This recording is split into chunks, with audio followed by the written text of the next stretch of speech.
কোচবিহার রাজবাড়িতে ভারত সরকারের সংস্কৃতি মন্ত্রণালয়ের সাংস্কৃতিক অনুষ্ঠান শুরু হলো। রবিবার কোচবিহার রাজবাড়িতে এই অনুষ্ঠানের শুভ সূচনা করেন কোচবিহারের সাংসদ তথা কেন্দ্রীয় স্বরাষ্ট্র, যুব কল্যাণ ও ক্রীড়া প্রতিমন্ত্রী নিশীথ প্রামাণিক। জানা যায়, দুদিন ব্যাপী অনুষ্ঠান চলবে। ভারত সরকারের সংস্কৃতি মন্ত্রণালয়ের উদ্যোগে বিভিন্ন ঐতিহাসিক স্থানে অমৃতকাল সাংস্কৃতিক অনুষ্ঠানের আয়োজন হয় প্রতি বছর।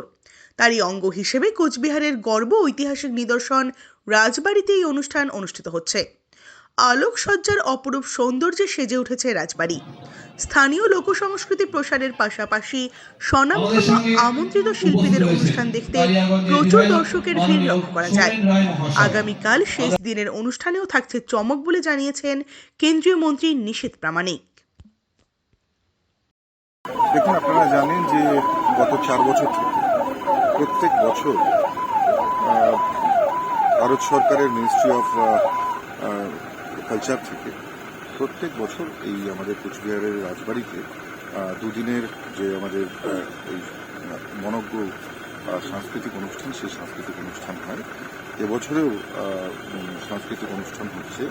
বহু লোক আজকে আপনারা দেখেছেন এখানে এই অনুষ্ঠান উপভোগ করছেন এবং আগামীতেও এর চাইতে বড় মনজ্ঞ সাংস্কৃতিক অনুষ্ঠান ভারতবর্ষের যারা বিখ্যাত শিল্পী রয়েছে, শ্রেষ্ঠ শিল্পী রয়েছে, তাদেরকে দিয়ে আমরা করানোর চেষ্টা করব এবং আশা করছি আগামী বছর এবার যেমন দুদিনের হচ্ছে, অন্যান্যবার দুদিনের হয়, আগামী বছর এই অনুষ্ঠান 4 থেকে 5 দিনের হবে। কুচবিহারবাসী, সমগ্র কুচবিহারবাসী যেমন এবারও মেতে উঠেছে অনুষ্ঠানের একেবারে মঞ্চের সামনে যারা এসে উপভোগ করেছে অনুষ্ঠান, ঠিক একই রকম আগামীবারও 5 দিনের অনুষ্ঠান হবে। একেবারে উৎসবের রূপ নিয়ে কোচবিহারবাসী অনুষ্ঠানে মেতে উঠেছে।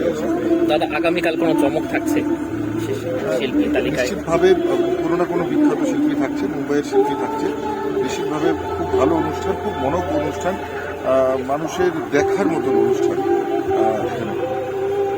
ধন্যবাদ, অসংখ্য।